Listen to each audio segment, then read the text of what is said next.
Welcome to the highlights of the last day of the opening Cornhill Test match of this series, or at least I think it'll be the last day. And it's not often I'm serenaded when having the chance to provide the highlights of a day's Test cricket. We have here a reggae band, part of the small crowd in to see the England batsmen start this fourth day. Ian Botham and Paul Downton were the two men taking the strike this morning against the West Indian bowlers.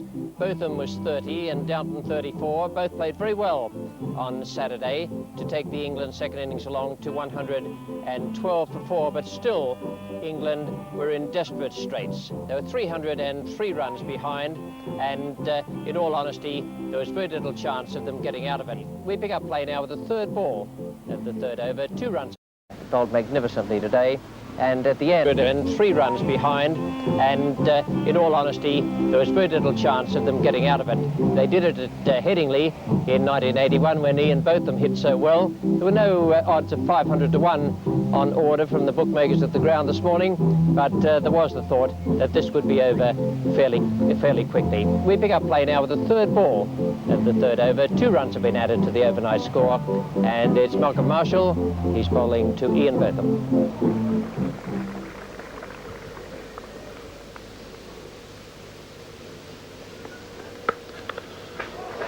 Beautiful shot. Right through the covers, foot to the pitch of the ball, full swing of the bat. Glorious cover drive from Botham. Magnificent stroke. Not really half volley. He got his head right behind it.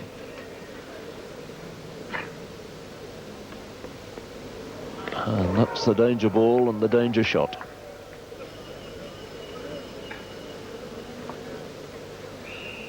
And Malcolm Marshall getting in very close there. But that delivery very wide, really, to play at. Shorter and quicker. He's a very, very talented bowler, this man.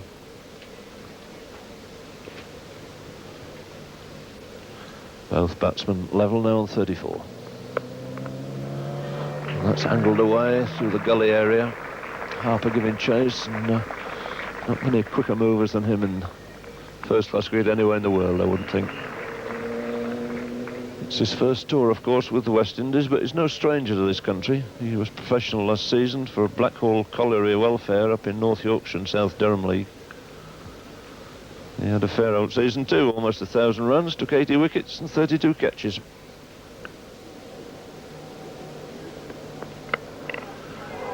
Oh, that's a chance.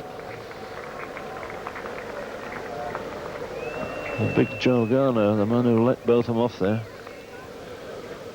Went very quickly, but very catchable height.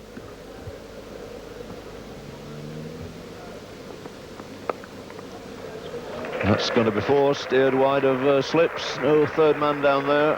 And the first boundary of the morning for Paul Downton.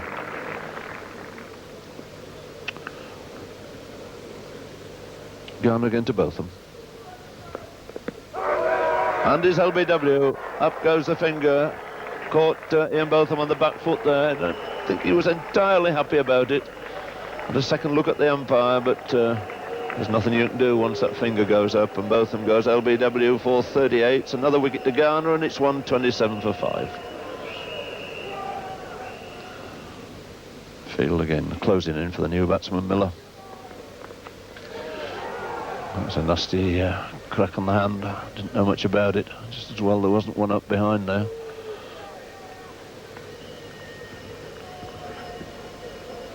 And Joel Garner getting a lot of bounce here. Really banged that one in. Look at that follow through. And hitting Jeff Miller on the glove.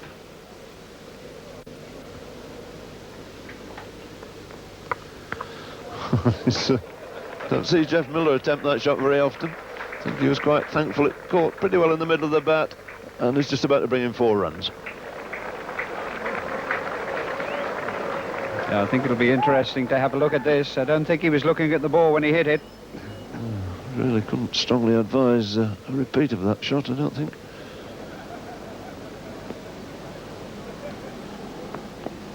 And I think he's gone. Yes, Askin. Miller dropped the bat. I think it hit him round about the glove somewhere. trying to really take evasive action there. And Jeff Miller getting in quite a tangle. He goes for 11. It's a wicket for Marshall, and it's 138 for 6. Well, 3 in on the leg side for Derek Pringle. Clive Lloyd must have worked something out here with Marshall. 2 forward short legs, a square leg a little deeper. And a bouncer straight away. And again, quite beautifully taken by Jeff Dujon behind. He's been very, very impressive in this match. West Indian keeper. Look at the way he moves there. Beautifully taken.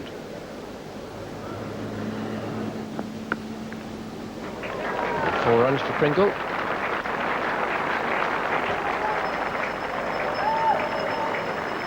Applause for the 150. Pringle goes on to 6, Downton 45, 150 for 6. Difficult to close all the gaps out there when you have that concentration of men close in on the leg side.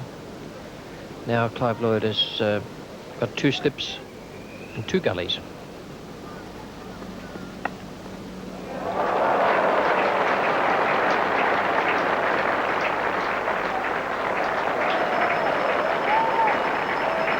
There's a nice firm stroke played with authority by Derek Pringle. Yes, he plays the ball well off his legs. Really clips that away. Perfect balance. Beautifully timed.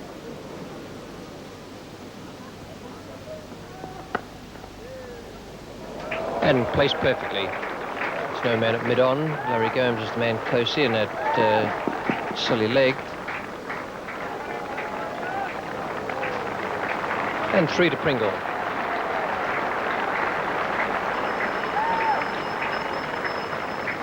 Clive Lloyd will be very pleased with the way things have gone this morning. The man who is moving up that list of most test match appearances. Don't know if he'll catch Colin Cowdrey, but has only 13 to go at the moment. Nice shot, nice square drive. That's one of Downton's favourite strokes. He's played it well in this innings. And will pick up an easy 3. Slow give the fielder.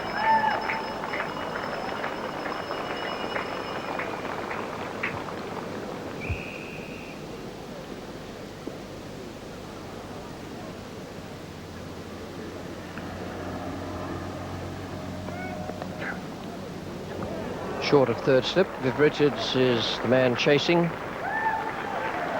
4 runs. So Pringle's had a couple of edgy strokes, but he's also played a couple of very solid ones out there. One off his hip. Another one nicely pushed away down the ground. He's gone on now to 18. 48 to Downton. Marshall's finished his bowling stint at the members' end now. Eldine Baptiste comes on for the first time in this innings.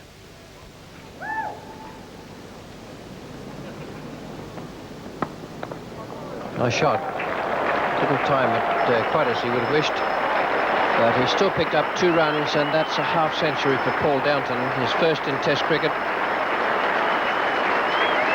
It's a great moment for him, and even apart from having reached that landmark, the big plus mark for England is that he's played so straight and so well, and with such a great deal of courage. Double change. Marshall went off and Baptiste came on, and now Roger Harper, the off-spinner, is coming on with a mass of fielders around Derek Pringle.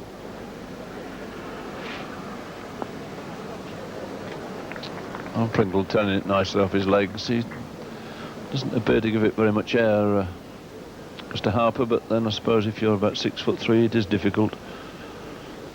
It's coming from fair height already. To toss it up higher would be very difficult.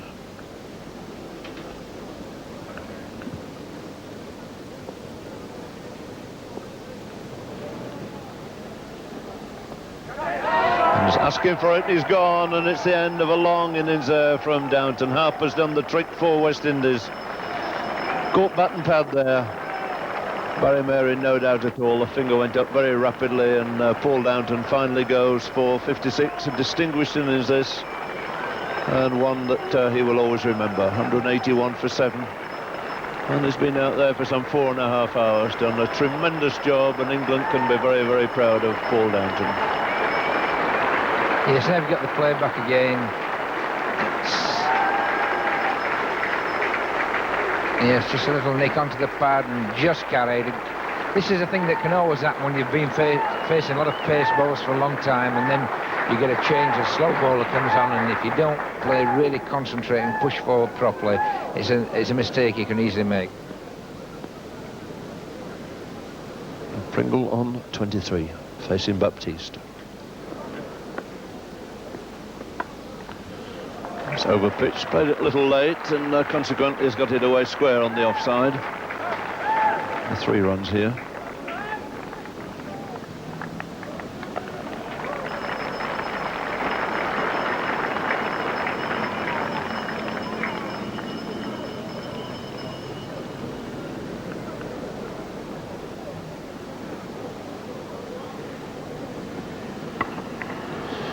The third man, Harper sets off in chase again. It's only a little push, he'll pull it up quite comfortably as Cook gets off the mark with 2.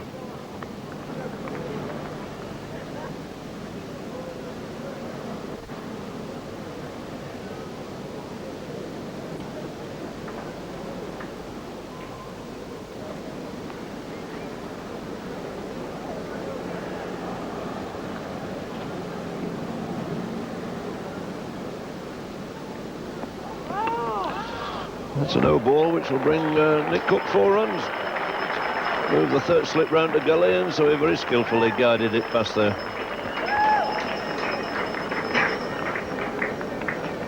15 minutes before lunch, 2 wickets to go down for England, and big Joel Garner comes back into the attack. See if he can add to his 4 for 39.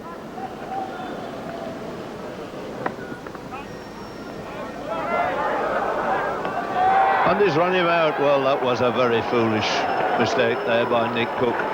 Ball going to Gomes, lovely piece of fielding. There's only 1 wicket to hit, and my word, he got it straight on. But Nick Cook had backed up far, far too far. So 193 for 8. Cook goes for 9. Result of a smart piece of work by Larry Gomes. So complete with white helmet, and remember to bring his bat this time. And here's big Bob Willis. His last time he'll walk out on the middle at Edgbaston.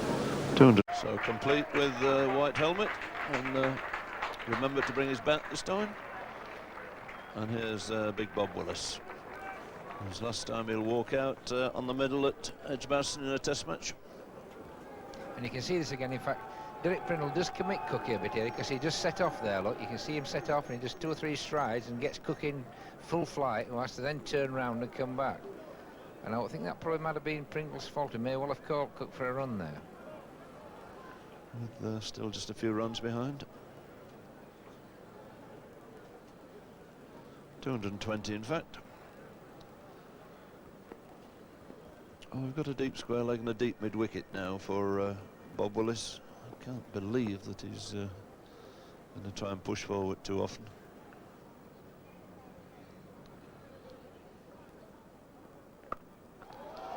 That's hoisted hard to Garner, and that's over the top.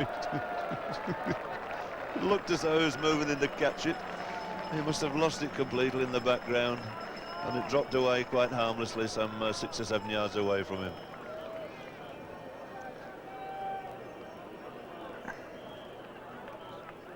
I think if England had wanted one to win, the bowler wouldn't have been very pleased there, or the captain. That's 199. 1 more will give us 200. And, quite a remarkable shot there from Bob Willis. He plays the shot inside out. You can get almost any bowler over cover point's head, no matter whether it's spinning in, swinging in, or what it's doing. So that's 200 on the board, 203, and 9 now to Bob Willis.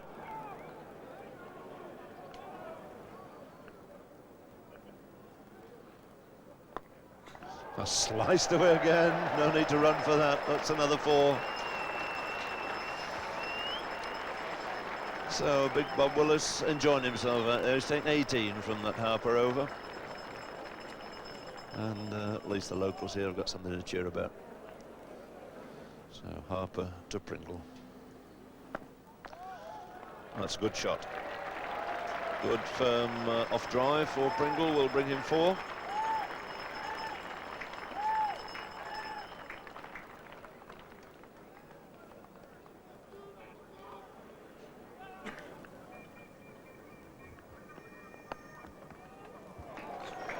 Off the edge, but it doesn't matter very much. Pringle will be quite happy to pick up the 4 runs for that.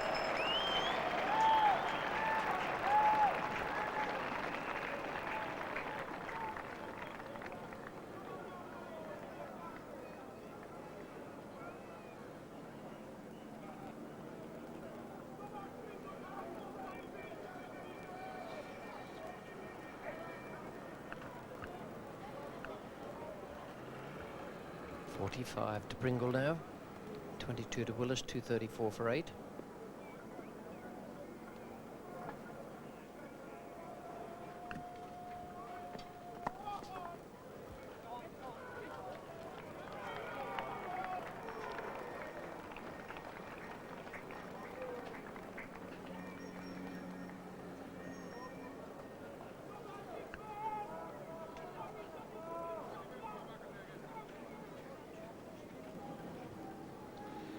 Just 2 more deliveries for Bob Willis to negotiate from Big Joel.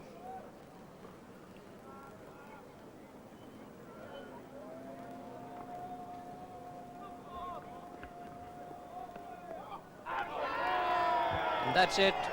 It's the finish, and Willis doesn't look all that pleased about it. He didn't think he got anywhere near that. There was a fairly solid appeal from the West Indians, and England's innings is over at 235. Willis out for 22, just 6 short of his best ever in Test matches, and Pringle 46 not out. A very good effort from Derek Pringle to go with the 5 wickets he took when West Indies batted. So England 191 and 235. West Indies 606. West Indies won by an innings and 180 runs. I think that's about as well as anyone expected England to do at the start of this 4th day's play. 235 all out. Downton was out for 56. Another very good innings from him. A lot of courage, and he played very straight. Both them out for 38 to go with his 64 in the first innings.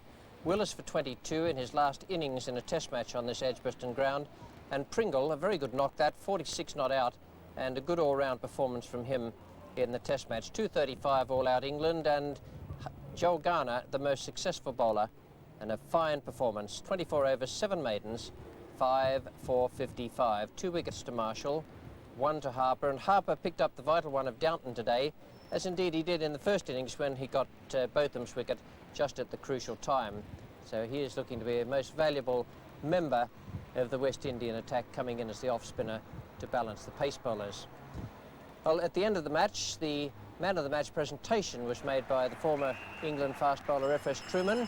He named Larry Gomes, the West Indian left-hander, a well-deserved award, I thought, because it was a fine innings from the left-hander, even though he was in the shadow of Vivian Richards. After the game, Peter West spoke with the 2 captains, but first of all, he talked with Gomes. What are the problems about batting with a man like Viv Richards at the other end? Because nobody on earth could hope to upstage him.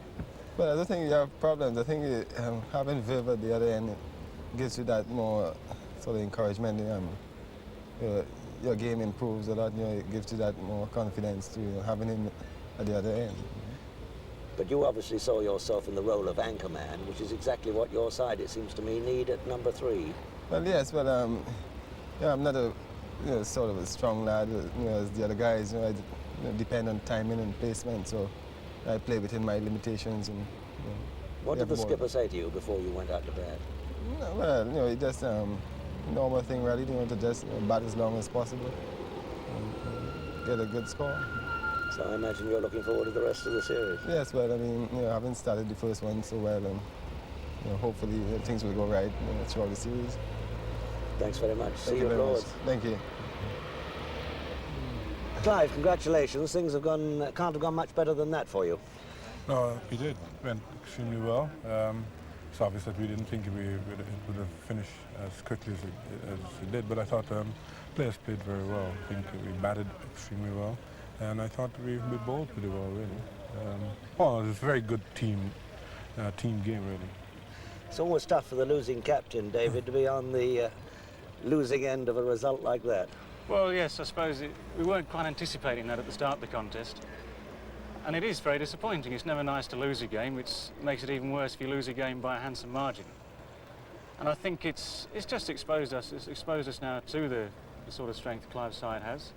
I think a lot of people will be thinking quite hard in the next week or so about what they can do to improve. And I think at least we now know what the problems are. One of the problems, of course, is Joel Garner, isn't it? Well, he bowled very well, didn't he? He's always been a special bowler, by dint of his great height, of course. And I think, hopefully, this sort of wicket should have dented some of that. I think most people felt they could play him, or should have been able to play him on this wicket, but things go wrong, and if you get the edge and it's caught, well, that's the end of your experiment, isn't it? Clive, what are your thoughts on Joel? He's put a yard or two on pace, and he really is so formidable. Well, not only that, I think he's very awkward, really. He comes from a great height. When you think that you've got him covered, sort of thing, he gets one that does something that you didn't expect. And that sometimes comes a little bit more often than you expect. So you might just get the odd 2 or 3, which puts us puts us in a very, very good position. I think it's something like like Jeff Thompson. When he was bowling with Lillian, when they had that combination in the early 70s, you'll find that you think you've got him covered, and then because of his action, which is a very slingy action, and he would produce an unplayable ball. All of a sudden, when you think, although he might have been bowling for an hour and a half, so it's the same thing that I think Joel has. He comes in, he looks sometimes like you think you've got him covered, then he produces that unplayable ball. This is or has been your 101st Test match, and I think your 65th or 66th as captain. How do you rate your present side with other West Indies teams? Well, I think this one has more balance than it's better balanced side than those that I've had in the past. The others were we had 4 fast bowlers and no spinners. I think Viv and Larry sort of made up the spinning department. But I think where depth and ability where batting was concerned, I think we had in 1976 and 79 that the batting was a little bit better. And the Greenwich was a little bit younger sort of thing. We had Fredericks in 1976. So I thought it was a better batting side, really. But here I think it's just a little bit better in the sense that even if it turns, we still have somebody that can do it for us, really. I suppose I don't have to ask you how you rate it, David. Well, obviously they're not a bad side. And talking of batting strength, it's a little bit disappointing when number 10 comes in with 70 or 80. Things got out of control a bit by then, didn't they? Well, it's when people play well, it's not always that easy to control, is it? And you have to give credit to, say, Holding Baptiste, Michael Holding there for their performance on Saturday morning. And the way they did bat, they batted with a certain amount of confidence. I think that's always helped when you come in at sort of 450 for 8 as opposed to 100 or 250 for 8. What about Paul Downton's performance? Do you feel that he showed what could be done by application and a good sound method? He certainly did. He played very, very well indeed, both innings. And as I've read quite a few times the past couple of days, he's set the example supposedly for the rest of us. Obviously, it needs a lot of that sort of application to bat well against this side we're playing against. And I think you need to temper that with the mixture of someone like Ian, who can also carry the attack back a bit. Because obviously, again, it's the question if you're going to win a game, you've got to score runs at a pace that allows you time to bowl a side out. And we can think about that problem later. Now, are you conscious that your senior batsman should have played with more application, or do you feel that the media criticism has been unreasonably fierce? Well, media criticism or media comment is always a very touchy subject. And I think you'll always find, whatever happens, that the views in the dressing room and the views as seen from the other side of the ground, watching the same game, normally differ quite substantially.